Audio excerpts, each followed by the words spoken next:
Donc moi, je suis contre cette proposition. Pourquoi? Parce qu'on est en sortie de crise sanitaire. On ne peut pas imposer aux entreprises On vous entend une mal. réduction du temps de travail au même salaire. On vous entend pas. Et ensuite il faut ensuite, il faut faire attention à l'effet rebond si on travaille 1 à 2 jours de moins par semaine.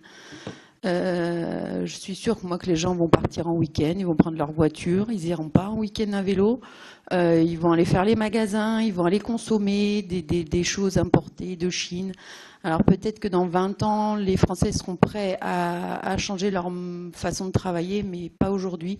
Et moi, mon avis, c'est qu'il faudrait une convention citoyenne sur le travail, télétravail, réorganisation. Voilà. Mais aujourd'hui, on n'est pas prêt et je suis absolument contre cette proposition. Merci. Ce que vous nous avez présenté est valable pour un monde idéal et nous en sommes loin. Je pense que la réduction du temps de travail va engendrer une grande quantité de délocalisation et de fermeture d'entreprises. J'estime que ce serait une catastrophe pour notre pays. Il y a tellement de choses à dire sur le sujet que je ne sais pas par où commencer, mais j'aimerais juste rebondir sur ce qui a été dit auparavant, à savoir qu'il y a une mesure qui a été proposée, un objectif qui était d'accompagner les artisans. Et il a été dit principale source d'emploi en France. Moi, je connais bon nombre d'artisans qui aujourd'hui s'engagent à ne pas faire plus de travail, simplement pour ne pas recruter, parce que la charge de travail est tellement importante, enfin le coût du travail est tellement important que l'intérêt et la rentabilité qu'ils pourraient en tirer n'est juste pas possible. Voilà, on en est aujourd'hui en France. C'est un sujet assez complexe. Hein. Moi, je suis d'accord sur le principe qu'il faudrait partager son travail avec tout le monde et puis que tout le monde soit heureux. Mais j'ai le sentiment quand même que la réalité économique est un peu différente.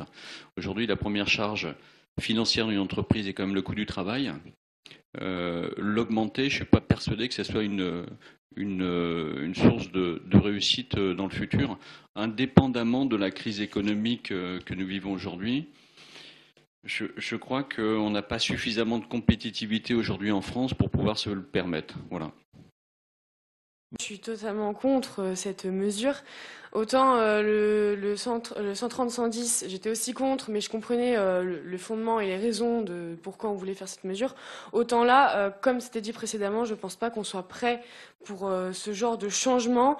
On a comparé cela avec le confinement, sauf que le confinement c'était exceptionnel. Et donc du coup, les gens ont agi de manière exceptionnelle. Donc déjà, faut pas comparer les deux. Ensuite, il y a des personnes de mon entourage qui sont plus âgées que moi, qui pour elles, passer aux 35 heures, ça leur a fait mal, vraiment. Pourtant, nous, aujourd'hui, bon bah, ça va, mais vraiment, ça a fait mal à ce moment-là, et des fois, ça ne passe pas encore. Ensuite, comme l'a dit Mélanie, c'est pas parce qu'on travaille moins et qu'on a plus de temps pour nous qu'on ne va pas rester, qu'on va pas bouger, pardon, qu'on va pas partir en week-end ou en vacances. Donc au final, ça reviendra au même et c'est nul, je trouve. Et dernièrement, il y a plein d'autres raisons pour lesquelles je suis contre et qu'il ne faut pas que ça passe. Mais vraiment, on va passer, je pense, hein, pour des guignols auprès de la France si on fait passer une mesure comme celle-là. Travailler tout autant, gagner tout autant tout en travaillant moins, ça va juste être très négatif pour notre image, quoi. Merci beaucoup. Est-ce qu'il y avait une autre prise de parole en 301? Deux prises de parole encore en 301. Est-ce qu'on m'entend? Oui, on m'entend, c'est très bien. Donc moi je m'oppose aussi à cette mesure, tout simplement parce que la mesure est basée sur des suppositions. On n'est pas sûr que si on travaille moins, ensuite les personnes sur leur temps libre vont consommer moins ou même s'engager socialement dans leur commune. Et même au vu de la situation économique actuelle, clairement on va passer, comme a dit Marine, pour des guignols parce qu'on est dans une crise économique. Et pour s'en sortir, il va falloir qu'on relance quand même l'économie et travailler du coup. Et là, c'est un point de vue personnel. Le travailler moins, gagner tout autant, voire plus, ça me vend pas spécialement du rêve. Voilà, merci. Merci. Bon, mais je suis comme mes petits camarades, je suis contre. L'explication, elle est simple. Donc, moins de travail par salarié. Donc, ça veut dire plus de salariés dans les entreprises. C'est le point positif. Par contre, le coût de production va être multiplié par 20%. Donc, il faudra accepter la baguette de pain à 1,50 €. Il faudra accepter tout un tas de choses qui sont complètement fous. Le pétrole va passer à 1,70 €, donc il faudra bien sûr augmenter encore les taxes sur le pétrole pour que ça rapporte davantage. Et le point essentiel, c'est la santé. Imaginez 28 heures dans les centres hospitaliers. Je pense que l'expérience qu'on a subie ces 2 derniers mois, vous avez vu les 35 heures, ce que ça a apporté, ça va être une catastrophe monumentale. Voilà.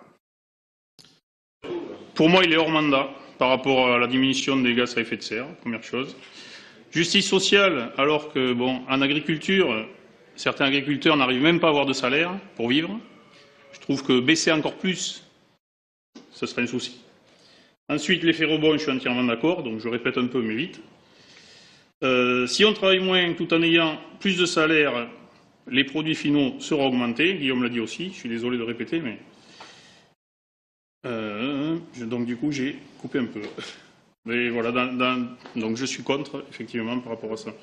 Ce que je voulais dire sur cette mesure, c'est que je trouve qu'avec l'ensemble de nos autres propositions, on demande déjà un gros effort de compétitivité aux entreprises françaises et avec des mesures qui, à mon avis, sont déjà plus impactantes sur la réduction des gaz à effet de serre que celles-ci dont on est en train de débattre et de douter entre nous avec cette histoire d'effet rebond sur le vrai impact de réduction de gaz à effet de serre.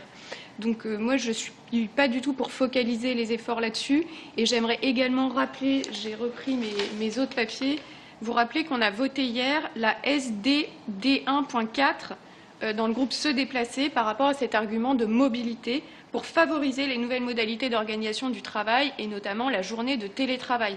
Donc cet argument-là, pour moi, et ce point-là, il a été traité hier dans un cadre et un contexte qui était lié à cette question de la mobilité. Et voilà, c'était à la rigueur le seul point avec lequel je me voyais de raccrocher les wagons. Donc cette mesure, pour moi, n'a pas lieu d'être. Hubert. Je suis vraiment convaincu en fait, que ce qu'on propose fournira beaucoup plus d'emplois dans le futur, que le chômage tel qu'on connaît aujourd'hui sera rapidement une vieille histoire et que donc partager le travail, comme ça l'a été fait précédemment, n'est pas la solution pour faire face à l'urgence climatique. Donc, ce que je voudrais simplement dire comme argument qui, à ma connaissance, n'a pas été évoqué jusqu'à présent, c'est que moi, je suis convaincu que ça aura une incidence importante, qu'on le veuille ou non, sur les salaires et donc automatiquement sur le financement de la protection sociale en général. Demain, comment financer le chômage, la maladie, les retraites et après-demain, la dépendance. Je trouve que cette proposition, elle est mais totalement déconnectée de la réalité. Je ne sais pas dans quel secteur vous travaillez, mais je ne sais pas si vous êtes touché par la crise économique, mais c'est indéfendable dans le contexte actuel. Travailler 20% de moins pour gagner 20% de plus, alors que notre réalité à nous, en ce moment, en tant que Français, c'est de savoir si à la rentrée ou d'ici la fin de l'année, on aura encore notre emploi, en fait. Donc, cette mesure, elle discrédite totalement la Convention, elle discrédite nos travaux, elle discrédite la parole citoyenne qu'on essaie justement de promouvoir. C'est vraiment donner le bâton pour se faire battre. C'est servir sur un plateau la mesure en trop à nos détracteurs. Et ceux qui pensent qu'en votant cette mesure, vous allez travailler 28 heures, ne vous faites pas d'illusions, ça sera rejeté et ça aura juste discrédité notre convention au passage. Voilà. Donc j'invite tout le monde, sincèrement, à rejeter en bloc. Autant je valide la PT4, ce qui a été dit avant, ok, mais la PT5, de grâce, il faut la rejeter en bloc. Oui, juste un petit plus. Actuellement, M. Macron essaye de relocaliser des entreprises en France et je pense que ce n'est pas le moment de réduire le temps de travail si on veut que certaines entreprises décident de revenir fabriquer en France. Je reviens juste sur ce qu'a dit Annie. Tu as raison sur le point où tu dis que bon, pour l'instant, on ne peut pas dire que ça va donner une mauvaise image de la Convention. Enfin, on ne peut pas dire. Chacun dit ce qu'il veut. Ouais. Mais ce que je suis en train de dire et ce que j'ai remarqué hier, par exemple, en regardant les infos, les journalistes, en reprenant des brins de nos mesures, ont réussi à sortir que ce que la Convention citoyenne proposait était digne d'un régime totalitaire. Donc si en pleine crise, sortie de crise du Covid-19, les journalistes relayent que la Convention citoyenne souhaite de réduire le travail, alors qu'on sait très très bien que pour l'instant, je prends un exemple d'entreprise comme Air France, qu'il faut décupler le travail pour sortir de cette crise, on risque de se faire lyncher. Mais je constate, je ne dis pas qu'on va se faire lyncher, j'espère pas, mais c'est pour ça que j'entends très très bien cette mesure et qu'elle n'a pas été mise là par hasard. Mais pour le moment, tout ce que je suis en train de dire, c'est que si on dépose cette mesure maintenant, de toute façon les Français vont la voir, même si c'est que dans 10 ans qu'elle sera appliquée, si elle est votée, ils vont tout de suite se dire, enfin les médias vont relayer n'importe quoi, enfin on voit le problème quoi. Oui, alors oui, bien sûr, Annie, tu as raison, le partage c'est beau, mais en effet, avec la crise actuelle, c'est impossible. On ne sait pas ce qu'il adviendra dans 10 ans non plus. Après, je veux dire que pour les temps d'activité, moi, ça fait 44 ans que je fais 50 heures par semaine. J'ai élevé 2 enfants seuls et j'ai toujours fait du bénévolat à côté. Alors, c'est pas les 28 heures et de toute façon, les 28 heures, ce sera encore pour les mêmes. Et c'est toujours les mêmes qui travaillent moins et toujours les mêmes qui travaillent plus et pour des salaires minables. Je considère que c'est une idée qui a fait son chemin. Maintenant, il faut quand même prendre en compte la menace que ça représente aux yeux de la société, aux yeux de tous ceux qui nous regardent. Et être créatif et proposer sur des théories très particulières et très, très jusque-boutistes, ok, on peut en débattre. Après, aller ce soir au café du coin, en discuter ou aller soutenir, aller voir la presse ce soir avec ça, moi, je ne vous soutiens pas. Je suis désolée, mais en fait, j'ai vraiment un avis qui est ni contre l'un ni contre l'autre, et je pense que c'est important de le dire. Tout simplement, on veut une société qui change, et peut-être qu'il faut tout simplement une société qui arrête d'avoir des heures fixes, dans le sens où il y a certains endroits qui ont peut-être besoin de ces 28 heures dans la productivité pour faire permettre à plus de personnes de travailler, et dans ces cas-là, peut-être leur accorder ces 28 heures pour que plus de personnes travaillent et peut-être du coup avoir plus de productivité. Mais il y a des métiers où c'est pas possible, et dans ces cas-là, ces gens-là, il faudra leur laisser les 35 heures et donc du coup avoir une société qui s'adapte et non pas qui dicte les choses. Merci pour ces riches